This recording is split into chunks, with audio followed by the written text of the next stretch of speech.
Coogs House. All right. When it comes to a basketball game, how many points can you win by and still call it an ugly win? We put that one to the test. You are Locked On Coogs, your daily podcast on the Houston Cougars, part of the Locked On Podcast Network, your team every day.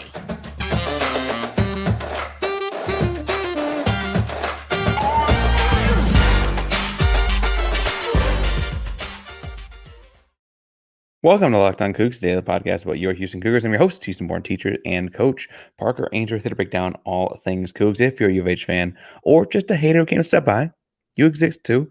Make sure to subscribe down below. Those who get the latest on the Cougs in your news feed each and every day. Appreciate you making Locked On Coogs your first listen of the day.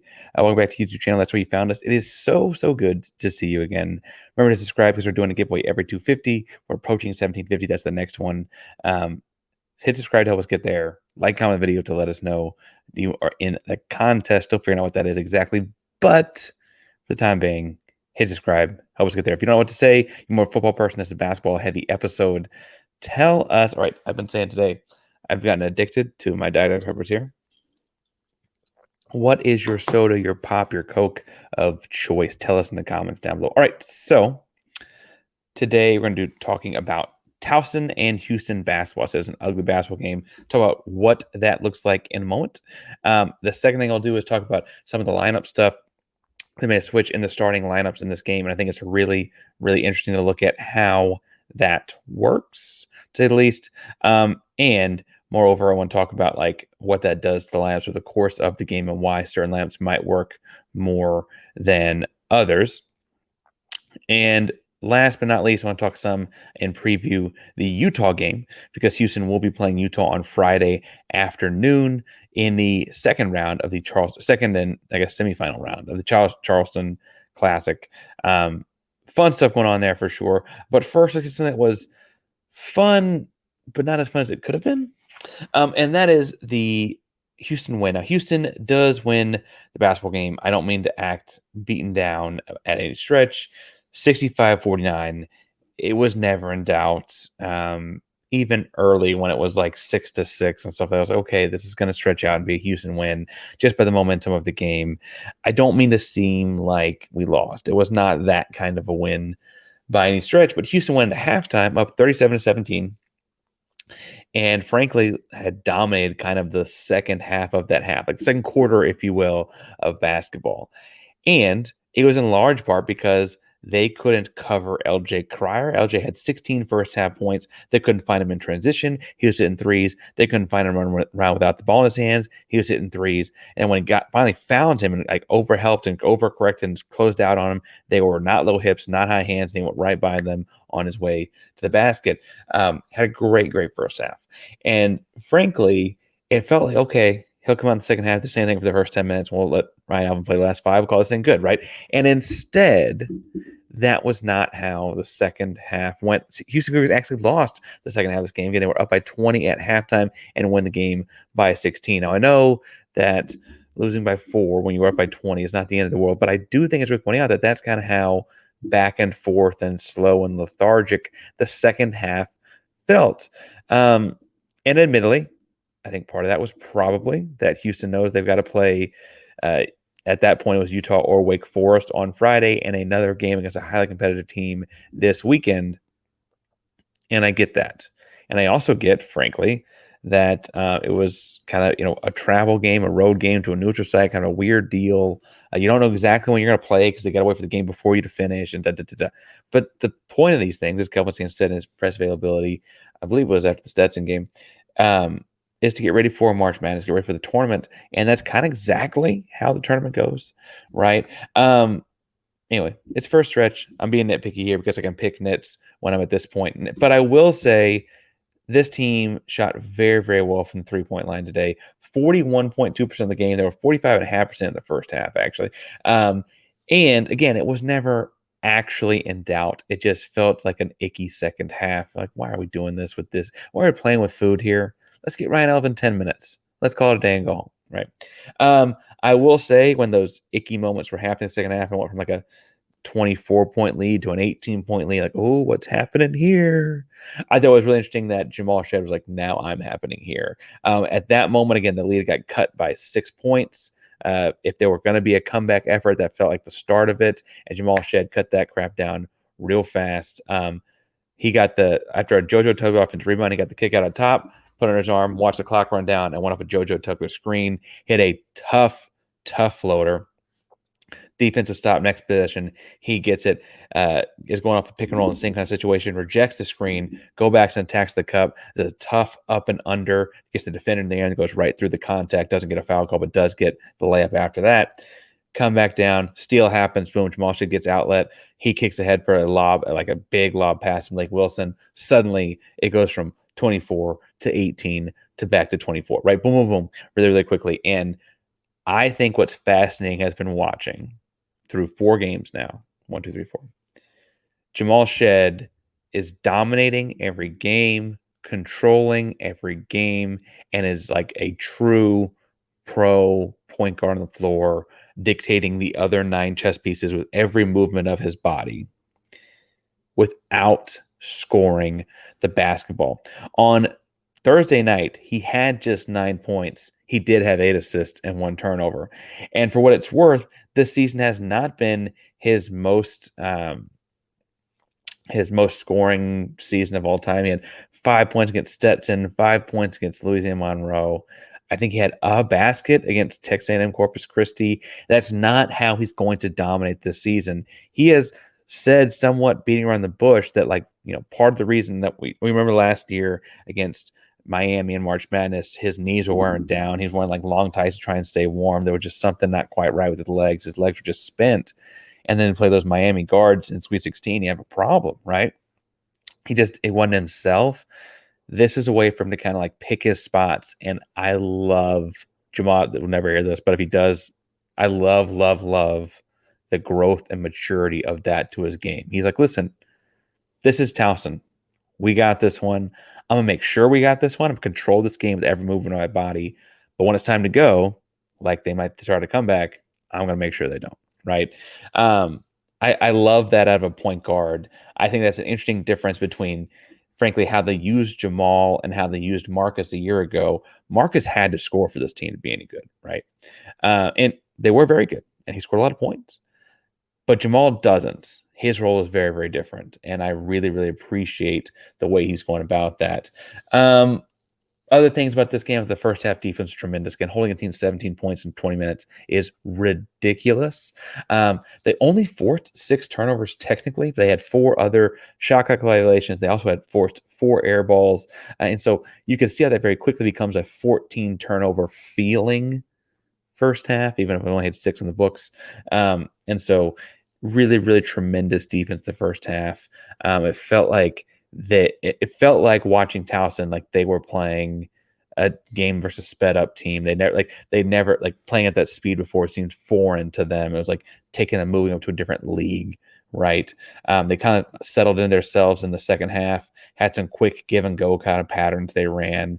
That ultimately led to a couple layups down the lane. Just frankly stuff that hadn't shown on tape yet. So why would Houston been necessarily ready for it? Now, I will say, had it been a close competitive game, that probably would have been a moment where we see Sampson use a timeout, choose somebody out, tell them where the rotation is, and then get it fixed.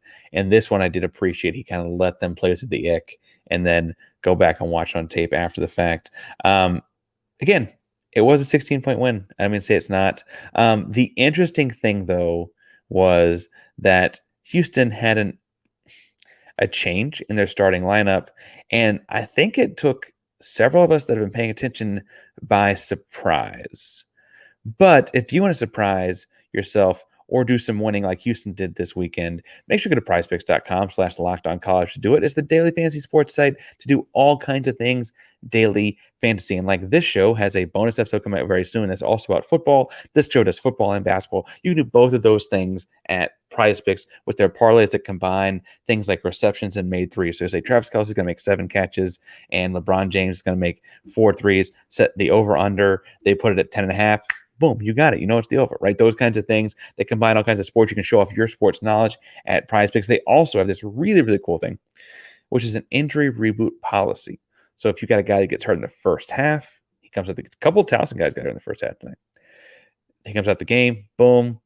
They don't come back in the second half. Your player is rebooted, and you don't lose money on that pick. It's the only daily fantasy sports platform with that type of an insurance and policy. So make sure you check them out. Go to prizepicks.com/locked on. Use code locked on college for a first deposit match to $100. You put it $100 in, they match you with $100 back. So go to prizepicks.com/locked on. Use promo code locked on college, LOCKED. For more. Keep on winning this weekend. Now, I will say, Houston won the game, so maybe I'm being facetious to judge anything, but they felt slow and sluggish. And frankly, they started slow and sluggish, and then they had the second half slow and sluggish. They really won the game with this crazy stretch for about a 12-minute span in the first half. And I think they could have had a whole first half, maybe a whole second half, if they hadn't changed their starting lineup. Houston, to this point, had started Jamal Shead, LJ Cryer, Emanuel Sharp, Juwan Roberts, and Javier Francis in each of their 3 games of the season and the UNC Pembroke exhibition game. In this game, they went Jamal Shead, LJ Cryer, Damian Dunn, Juwan Roberts, and Javier Francis. Now, Damian Dunn is a tremendous scorer and, frankly, lit it up off the bench in the first game of the season. So I get why you think that way. He also, for what's worth, you go back and watch the Australia games, tore it up in Australia too. He's really, really, really, really, really, really talented. However, as was seen with him last year at Temple, when he played at Temple, as was seen the first 3 games this year compared to this game, I think he's just better off of the bench. He was the high point man at Temple when he came off the bench. He came off the bench during most of their conference games, ultimately sustained an injury in the SMU game, which kind of moved him in the starting lineup because the other guy, right? But he's typically would come off the bench for them last year and last season, if my numbers and math serve me correctly. Where was it? He had like 17 points a game, 15 points a game. Again, big time deal for them coming off the bench to get 15 points a game. And I think it plays into the kind of unique position he plays. He's kind of a small forward, kind of a power forward that's a little undersized, kind of an oversized shooting guard. He's kind of a bunch of different things. And when he comes in with second units, you typically have to take one of your starters off the floor, obviously get those guys in the game. I've liked when he comes in a second unit for Houston, he typically is coming in and a big is coming. Now he's coming with a group like him, Terrence, and I don't know, Malik or somebody will come in and they'll pull off one of Juwan and Javier. They'll pull off one of Emanuel and LJ or something like that, or some combination of all of it. And what I'm getting at here is that kind of opens up a post spot, because one of the things he does really well is like hit a mid-range post. And that's kind of a lost art in modern basketball, right? You don't see a whole lot of mid-range posts, but it's also because if your small forward is hitting your mid-range post, there's a high post and a low post, and those defenders are already in the way. There's no defense 3 seconds in college basketball. Those guys are kind of all clogged up. And I think that taking that out of his game as a threat limits the kinds of things he can do. Now, when he's hitting threes, he's hitting threes. I'm not saying not to. But for his bag, if you will, the things that he does particularly well, he actually does really well with his back to the basket from about 12 to 14 feet. And if he's got his back to the basket about 12 to 14 feet, but J1's at 16 feet and Javier is at the block, he's running into a crowded lane with any move he makes. That means his defender's going to be pressed up on him. That means he's not going to shake by him because he doesn't have to go, the defender doesn't worry about the threat behind him. And all those things click together. I appreciated the thought because we're about to see in the third segment how big Utah is. And you need size in your starting lineup. I get that. And Damian Dunn's got plenty of size, especially he's got more size compared to Emanuel Sharp, the guy who I'd advocate to start in front of him. But I think the way his game plays out, and especially I feel vindicated in the fact that he went 0 for from the floor, 0 for 8 from the field, and 0 for 2 from three-point land. I just don't think that's going to play into him being his best version of the Houston Cougars. I get why you try it. He's been prolific in his stints off the bench. You almost feel like you're rewarding the kid. And for what it's worth, Emanuel Sharp did not seem to bat an eye at the fact that he was coming on off the bench. Sharp came in, had 14 points, 35 3-point line, played 18 minutes. He also got like 3 rebounds, and he was all over the place, right? So Emmanuel was not like upset about it. This is not me like, oh, we need to make sure we have peace. Emmanuel is an adult. He gets it, right? A mature adult in that sense. He's still a college kid. But Damian Dunn, I think, does play a lot better off the bench because of the rotations it puts him in, as well as he said something effective early in the season about like at Temple that like watching the game play out before you get out there, it kind of like, you come out there with a more confident approach as to here's what the spots are or whatever, right? Now I didn't have an option. My coach told me when I started and came off the bench, but if I were him and I had the kind of power an athlete like Damian Dunn might have, I might go ask for that almost because frankly, he looked more comfortable in the previous 3 games, and Towson's not a whole lot better opponent than they were playing then. This feels like just a spot that it wasn't good for him in. I also, for what's worth, liked starting with Cryer and Sharp on the court at the same time. I like the space that offers off the jump. And like, frankly, you get your 2 best shooters on the floor, and you're kind of figuring out very quickly, all right, which one's on tonight? Because one of them's going to be on most nights. If you got both on, you got a real chance to win a lot of games. But one of them's going to be on both nights. And you got the starters, them both starting out there. You can find out in the first 3 possessions. Boom, boom, boom. Okay, him, right? Those kind of things.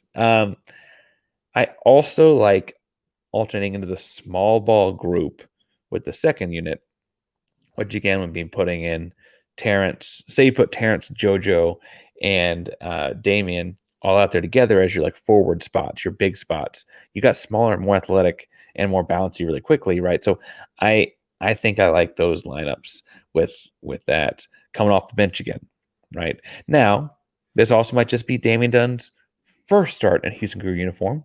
You're playing in a neutral site. It's first not home game for Houston. Frankly, Towson had some lengthy defenders that could have been bothersome. It could be finding his way, right? This could be the kind of thing where he starts the Final Four game in April and you're like, Parker, you're an idiot. And I will happily be an idiot in that case, right? The Sampson company, all those, they know a lot more than me. I just noticed it looked like he was uncomfortable. And I noticed how great he's been off the bench. And I just don't think this was the time to do that. They didn't change their sets. They didn't change all about what they did. I don't think they need to, but I do think that we're better starting Emmanuel. And frankly, I wonder how far we are away from starting small and using Terrence at some point. Now, tomorrow is not going to be the day to go small. Sorry, folks. If you like small basketball, hint, I really like small ball basketball. If you like small ball basketball, Friday is not going to be the time to dabble in it or watch the opponent for sure, because we come back and we play Utah. We'll talk more about them in a second. But first, we got to make sure we talk about potential game changers. And Houston had a game changer on Thursday night. That was LJ Cryer, who had 16 first half points to put the game away early. Now, much like LJ Cryer, Athletic Brewing Company is changing the game with their non-alcoholic brews. They're offering great tasting beverages you can have all day long, as many as you want at whatever function you are going to. Athletic Brewing Company has completely changed the non-alcoholic beer game because they make non-alcoholic beers that actually taste good. Their brews are great tasting and award-winning, and they beat out full-strength beers in global competitions. They've got 50 different styles. It's going to be wintertime. Different people have different stuff they like. I am a fan of, though, because it never cools down in Texas to get very cold. An ice cold sour. Keep the sour in the fridge. Let it get real cold. Open it, pop it, and drink it all day long, wherever you're going, whatever you're doing, because they're fit for all times. You can anytime, anywhere, and make any activity more enjoyable. Make sure you go to Athletic Brewing's website and use our promo code athleticbrewing.com. Use code LOCKEDON, LOCKEDON, to get 15% off your first order. That's LOCKEDON, locked on at checkout for 15% off your first order at athleticbrewing.com. Near beer, exclusions and conditions apply. Athletic Brewing Company, fit for all times. All right, now this is part of the show where we preview who Houston plays on Friday. They play Friday at 3:30 Central Time in Charleston. Unfortunately, I will be driving a bus to coach a game, so we're going to have to talk about that one after the fact. I will say Utah's a game I want, even if I know the score, I want to rewatch because this is an interesting matchup. So we'll be talking about it at some point Friday night, Saturday, and potentially at Cougars After Dark after all the games happen, including the football games at Oklahoma State. Cougars After Dark should be about 9:30 Central Time on Saturday night. Utah offers a unique matchup because as short as the Houston Cougars are, and again, I like small ball basketball, but Utah is the second tallest roster in all of college basketball. All of it. Second tallest. Against Wake Forest in the, I guess it's technically a quarterfinal game of the Charleston Classic. They started 2 7-footers, one that's actually 7'1", a 6'4" point guard, a 6'6" guard, and a 6'7" guard. For reference, Houston could very well be spending lots of time on the court where they have no one taller than 6'7".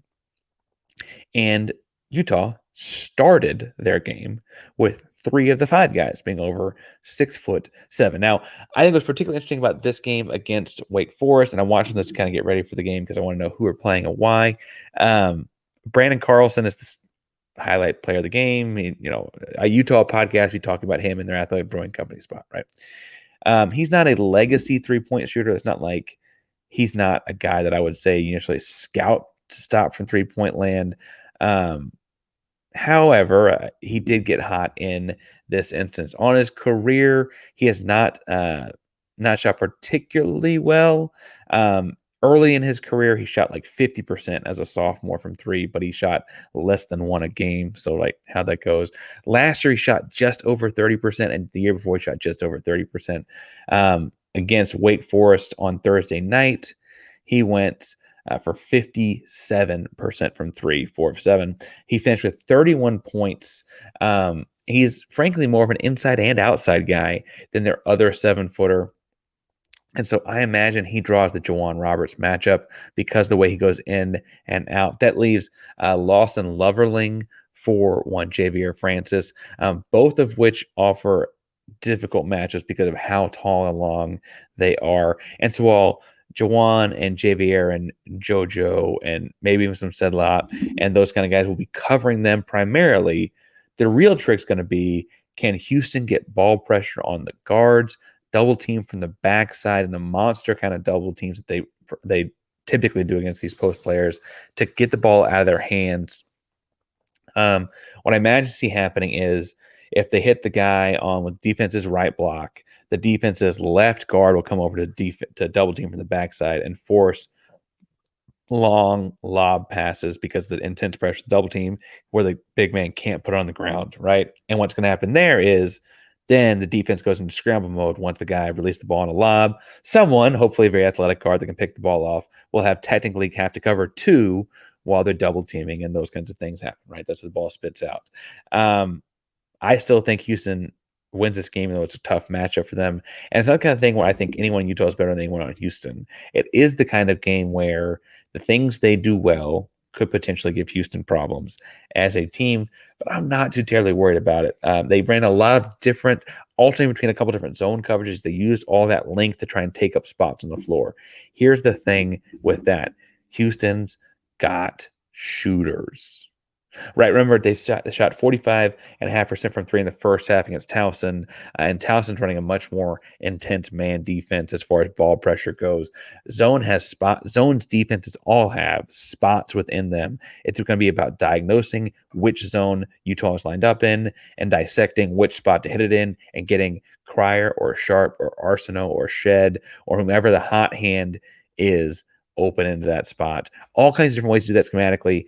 It's a great test at this point. Again, we're not even quite to Thanksgiving yet because it offers Houston a chance to find in a game situation, ways to beat a zone in a zone with a lot of length they haven't necessarily seen a whole lot of, because they'll see some length throughout the season against Texas and Kansas and stuff like that in the Big 12, right?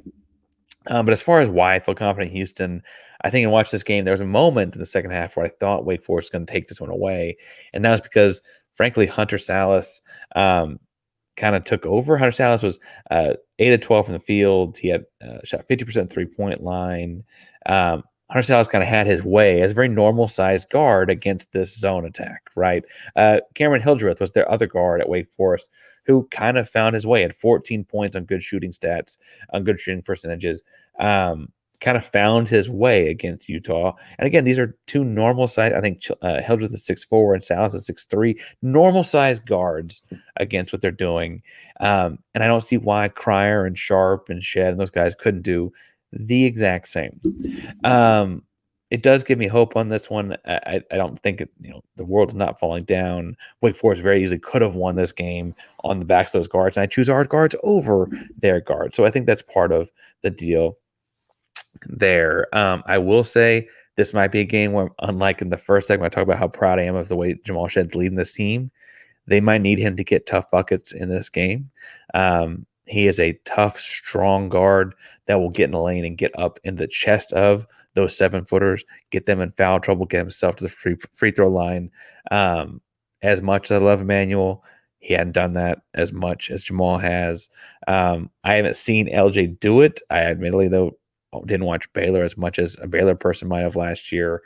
I haven't seen Malik Wilson do it. He's redshirted last year. So, those kinds of things. But I do think Jamal Shead could have a big game in this one. And I think Brandon Carlson having 31 points, I think they'll be okay. The other telling thing about this one to me is that both teams ran zone, and both teams kind of had their way scoring the basketball 77-70 in a quarterfinal matchup, right? Against pair of zone defenses. I think Houston's defensive intensity will help out some as well. I would not be surprised to see lengthier lines where you have like Jamal Shead, Malik Wilson, Terrence Arsenault, JoJo Douglas, Juwan Roberts, a bunch of long athletes flying all over the court, right, to get in the passing lanes and those kinds of things, and then the double team with all the wingspans and stuff like that. Again, I won't be able to watch the game live. I will watch the game because I'm interested in how things go schematically and qualitatively. But we'll be doing all things each and every day here at Locked On Coogs, including a bonus episode coming out very shortly about matching up with the Oklahoma State Cowboys in football on Saturday. And we'll be recapping all the basketball, all the football, all of the things at Cougars After Dark on Saturday night, looking at 9:30 Central Time for that one. Be a live show. We talk about the football game, the basketball game, whatever. So make sure you subscribe to us on YouTube, hit the bell for notifications so you know when we are live, and be happy to converse with you and talk about good, bad, ugly, and everything in between about Houston Cougar sports. Hopefully a lot more of the good. We've had some bad and ugly around lately. Let's have more of the good. More of the good. Second listen today, I'm going to ask you to go listen to Locked On College Basketball because they're covering all these interesting tournaments happening in this Thanksgiving time of the year, doing a great job of it as well. So make sure you check out Andy and Isaac. Thank you all so much for tuning in today. Locked On Coogs is a private Locked On Podcast Network. That means your team, our Cougs, every day. Go Cougs.